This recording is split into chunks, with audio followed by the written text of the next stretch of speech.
Good morning students. Class 12 physics volume 2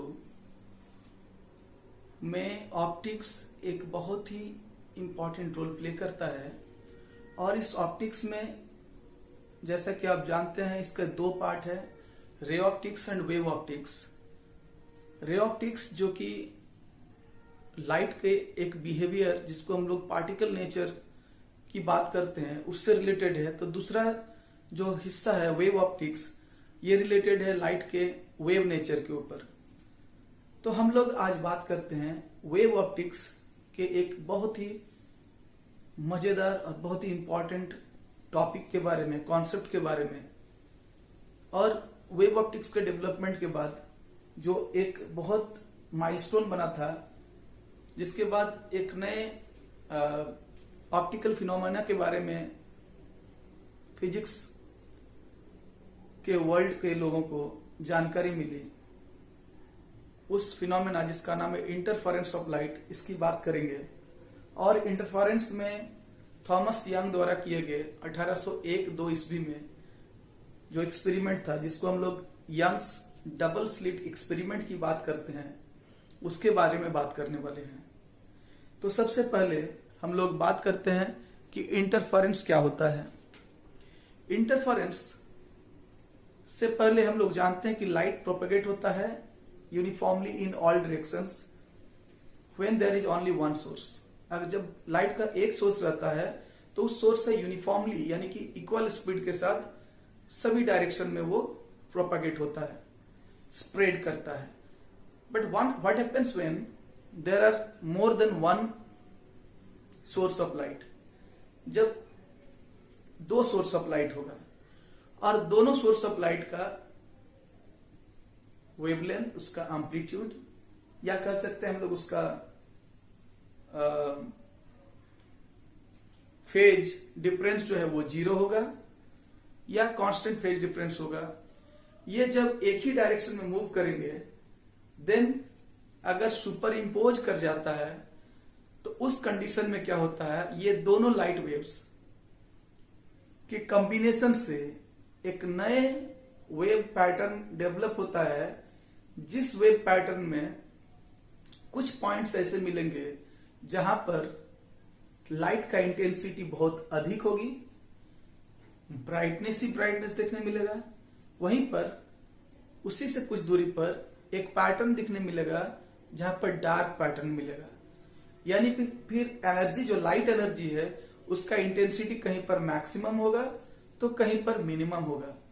so we can say that there is a redistribution of light energy due to the superposition of the two waves having same wavelength and of constant phase difference और no phase difference. तो इस तरह का redistribution of light energy due to the superposition of two waves, इस phenomena को हम लोग कहते हैं इंटरफेरेंस ऑफ लाइट, जिसके बारे में हम लोग आज बात करने वाले हैं।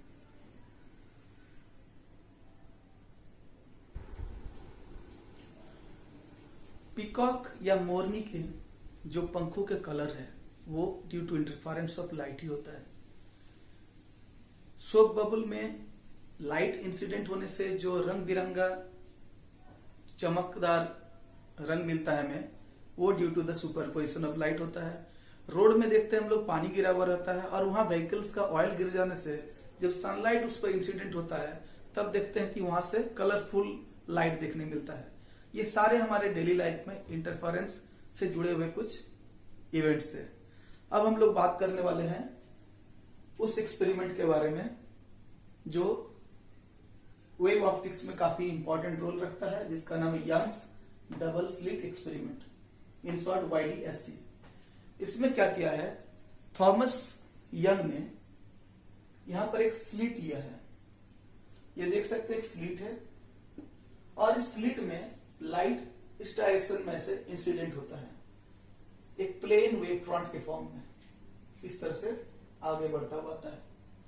तो जब ये आगे बढ़ते हुए आएगा, रेज को हम लोग दिखाए हैं इस तरह से, ये सोर्स में आएगा, ये स्लिट में आएगा। स्लिट में इंसिडेंट होने के बाद क्या होगा, स्लिट से लाइट पास करेगा। So this slit behaves like a source of light. अब ये स्लिट से पास करने के बाद एक और जगह पर जाएगा जहां पर दो नैरो स्लिट्स है S1 एंड S2, दोनों के बीच का डिस्टेंस यहां पर दिख रहा है D। इस दोनों पर जब इंसिडेंट होता है तो ये यहां तक एक सिंगल सोर्स था, अब यहां पर जब आ गया तो ये दो सोर्स ऑफ लाइट बन गया S1 एंड S2।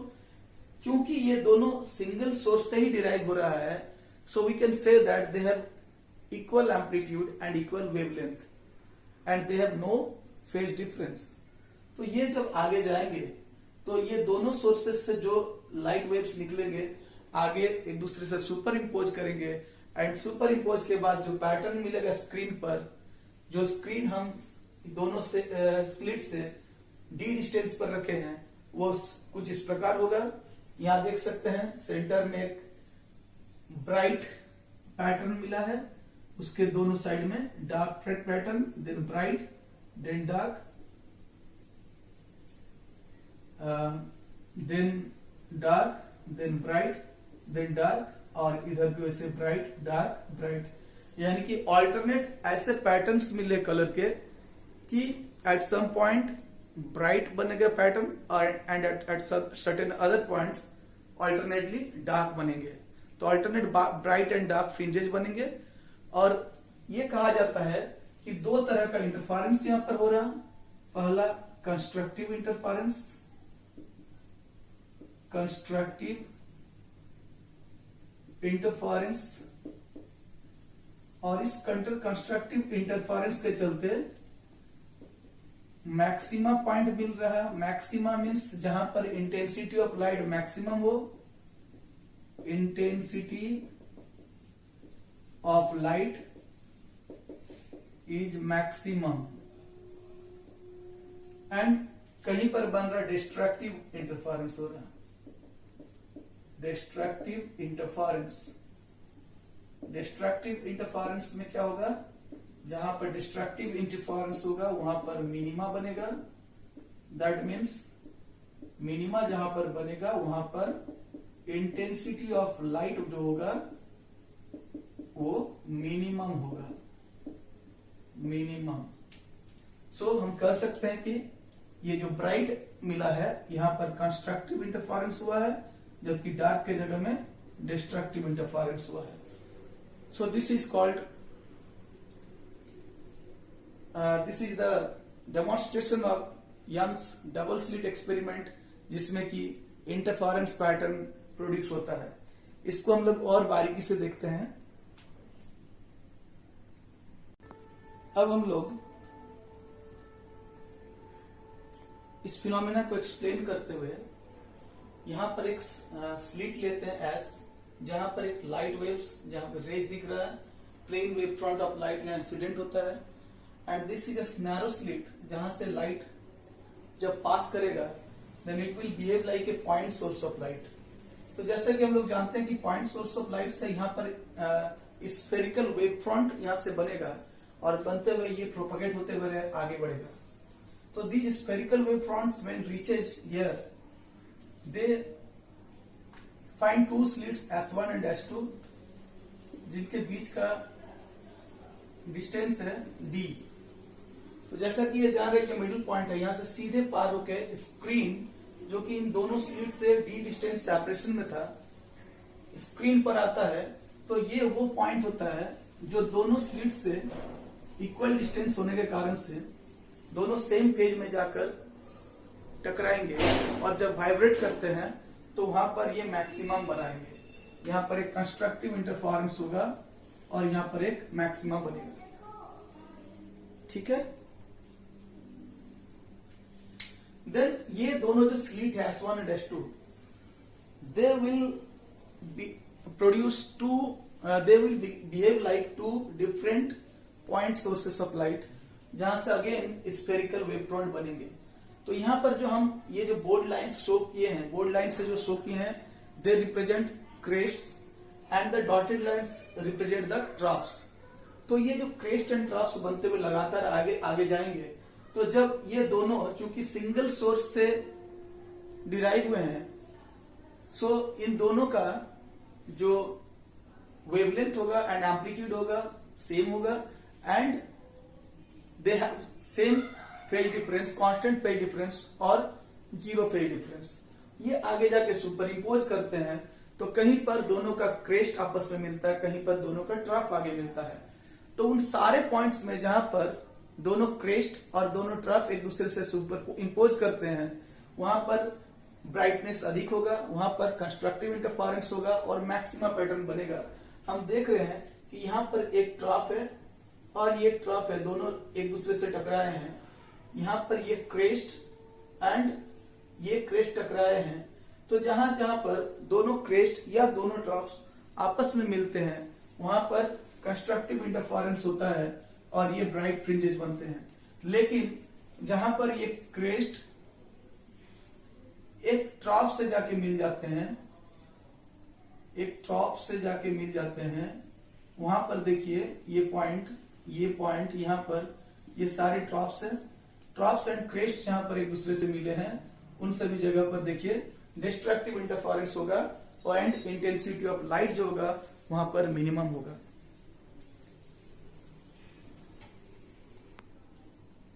सो इस तरह से जो है alternate maxima and minima pattern बनता है, alternate constructive and destructive interference होता है एंड रीडिस्ट्रीब्यूशन ऑफ लाइट का पैटर्न ये रहता है। अब हम लोग इसके नेक्स्ट पार्ट में बात करेंगे कि ये जो फ्रिंजेस बन रहे हैं इनके विड्थ कितना होगा। Now let us talk about the theory of the interference. Actually interference के थ्योरी में हम लोग फ्रिंज विड्थ के एक्सप्रेशन को फाइंड करते हैं। And what is fringe? Interference fringe, dark and bright fringes in the interference pattern are called interference fringes. Fringe width को हम लोग डिफाइन करते हैं। हम लोग जानते हैं कि इंटरफेरेंस जब होता है तो alternate dark and bright fringes बनते हैं। तो टू कंजिक्यूटिव डार्क फ्रिंजेज और टू कंजिक्यूटिव ब्राइट फ्रिंजेज के बीच का जो गैप होता है, विड्थ होता है, that is called the fringe width. इसके लिए हम लोग एक सिंप्लीफाइड डायग्राम लेते हैं। जो अरेंजमेंट हम लोग पिछले सेक्शन में देखा था उसी का एक्सपेरिमेंट का एक सिंप्लीफाइड डायग्राम, जिसमें यहाँ पर देखिए ये एक स्क्रीन टाइप का है जिसमें टू स्लिट्स है S1 एंड S2 जिनके बीच का डिस्टेंस है D and C is the centre of the line joining this two slits, दोनों के बीच में है। यहाँ पर एक स्क्रीन है जो इस सोर्स से D डिस्टेंस पे है, जैसा पिछले थ्योरीज में भी आपने पढ़ा है। तो C से एक सीधे लाइन O पर ज्वाइन कर देते हैं। अब ये जो S1 एंड S2 स्लिट्स है, जब यहाँ पर प्लेन वेव फ्रंट आएगा, यहाँ से एक एक स्फेरिकल वेव फ्रंट निकलेगा, वेव्स निकलेगा और S1 एंड S2 दोनों से O बराबर दूरी पर होने के कारण से ये यहाँ पर जब मीट करेगा तो यहाँ पर बनेगा central bright fringe, central bright fringe जिसका इंटेंसिटी सबसे ज़्यादा होगा। अब बताते हैं कि यहाँ कंस्ट्रक्टिव इंटरफेरेंस क्यों होता है, क्योंकि ये दोनों ही सोर्स जो है O से बराबर दूरी पर है। So when the waves will arrive at point O, then they will have same phase difference, constant phase difference, same wavelength and same amplitude. So when they will superimpose each other, then a constructive interference will take place, as a result of which central bright fringe will be produced here.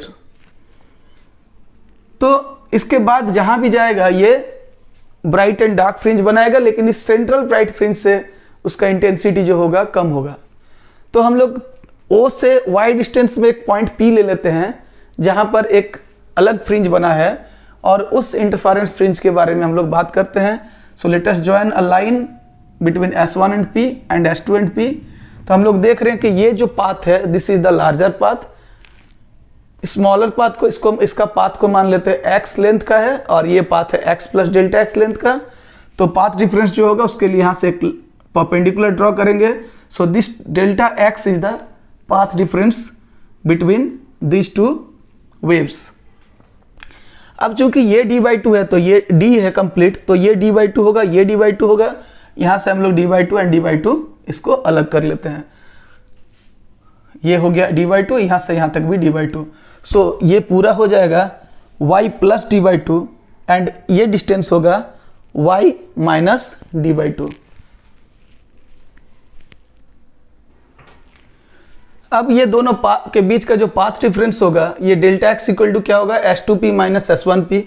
That means ये इस line की जो लंबाई है इससे इसकी लंबाई को सब्ट्रैक्ट करना है, तो हमें मिलेगा पाथ डिफरेंस। और इसको कैलकुलेट करने के लिए हम लोग क्या करते हैं, in triangle S2BP clearly it is a right angle triangle.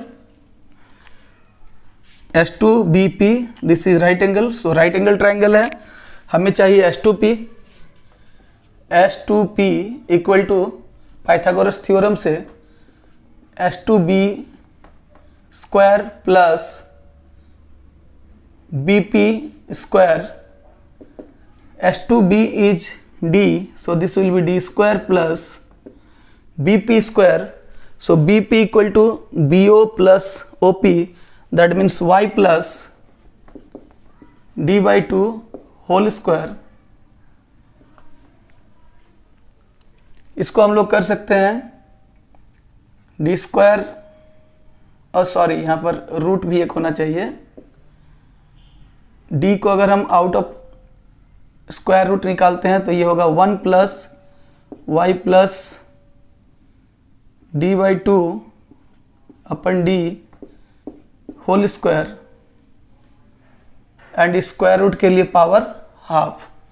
So binomial theorem से इसको एक्सप्रेशन को अगर हम लोग एक्सपेंड करते हैं, then we get y plus 1 plus y plus D by 2 whole square divided by 2d।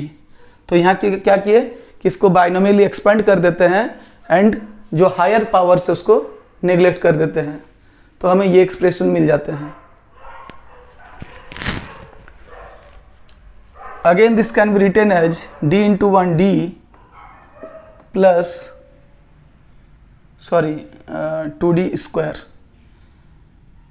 d into y plus D by 2 whole square 2d square, and this d when multiplied तो power cancel होगा, so this will be d plus y plus D by 2 whole square divided by 2d।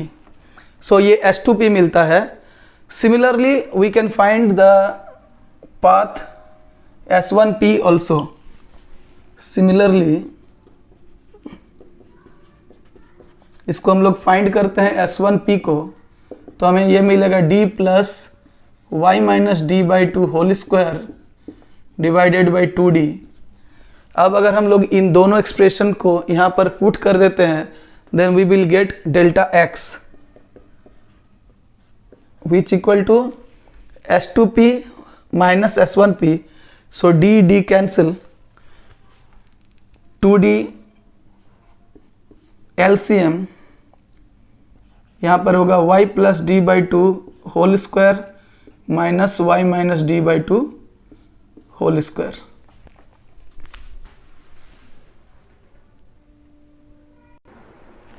सो इसको हम लोग जब solve करते हैं, then we get delta x equal to Y D by D. तो ये जो है हमारा फ्रिंज विड्थ का जनरल एक्सप्रेशन हो गया। This is the general expression for the fringe width, but we know that there are two types of fringes, bright and dark. So condition दोनों के लिए अलग अलग होगा। फॉर ब्राइट फ्रिंजेज क्या होगा, for bright fringes the path difference must be an integral multiple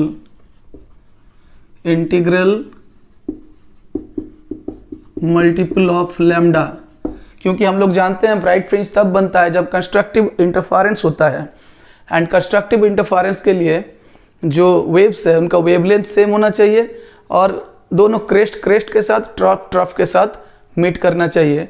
सो दोनों के बीच में जो फेज डिफरेंस होगा वो लैम्डा का इंटीग्रल मल्टीपल में होना चाहिए। That is delta x equal to Y D by d must be multiple of m lambda n lambda, where n is an integer, n is an integer. So y will be equal to n lambda capital D by small d. This is for bright fringe. So अगर ये bright fringe जो है first order के है, for first order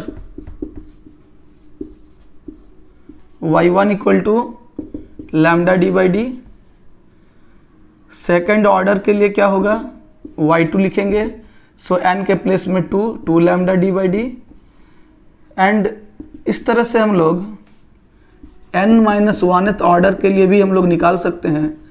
ये मिलेगा yn-1 equal to n के place में अब हो जाएगा n-1 lambda D by D.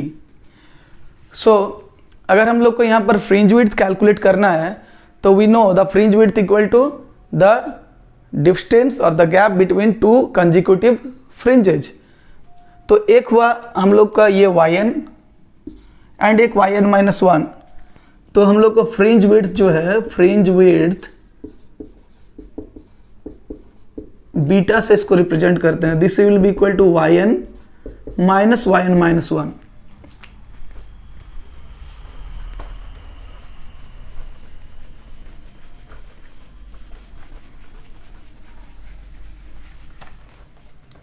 So beta will be equal to n lambda d by d minus n-1 lambda d by d और n minus n plus 1 lambda d by d, that is beta equal to lambda d by d. This is the phase difference between two bright fringes. Similarly for dark fringes क्या होगा, for dark fringes जब हम लोग करते हैं तो dark fringes में ये जो पाथ डिफरेंस है delta x, this will be an odd multiple of lambda, odd multiple of lambda, that is delta x को हम लोग लिखेंगे 2n + 1 lambda by 2. Yes, lambda by 2 का ऑड मल्टीपल होगा क्योंकि हम लोग जानते हैं इवन मल्टीपल अगर लैम्डा बाई 2 का हुआ तो पाथ डिफरेंस लैम्डा का हो जाएगा, इंटीजर मल्टीपल ऑफ लैम्डा के बराबर हो जाएगा. लेकिन अगर लैम्डा बाई 2 का ऑड मल्टीपल होता है तब वो डिफरेंस होगा lambda by 2, 2 lambda by 3 lambda by 2, 5 lambda by 2. इस केस में क्या होगा, क्रेस्ट एंड ड्रॉप एक साथ कोइंसाइड करेगा, सुपर इम्पोज करेगा और रिजल्ट क्या होगा, डिस्ट्रक्टिव इंटरफेरेंस होगा. तो एक क्रेस्ट और एक ट्रॉप को अगर हम लोग को सुपर इम्पोज कराना है देन वी नीड कि दोनों के बीच का जो पाथ डिफरेंस हो वो लैम्डा बाई 2 का ऑड मल्टीपल हो. This can also be written as n + 1 by 2 into lambda. Delta x के प्लेस में लिखेंगे हम लोग क्या, जो जनरल एक्सप्रेशन से मिला था yd by D. So y equal to n +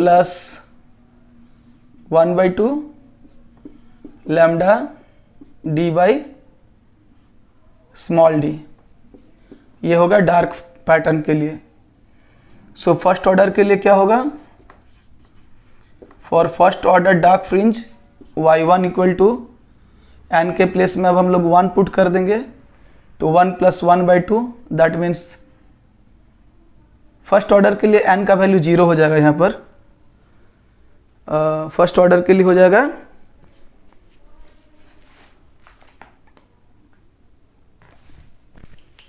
यहाँ पर n का जो वैल्यू होगा ये 0 से स्टार्ट होगा, 1 2 and so on. So first order के लिए ये हो जाएगा क्या, n का वैल्यू 0 तो ये lambda d by 2d.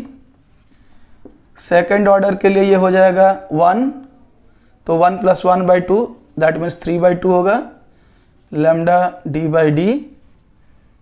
Similarly nth order n-1th order जो होगा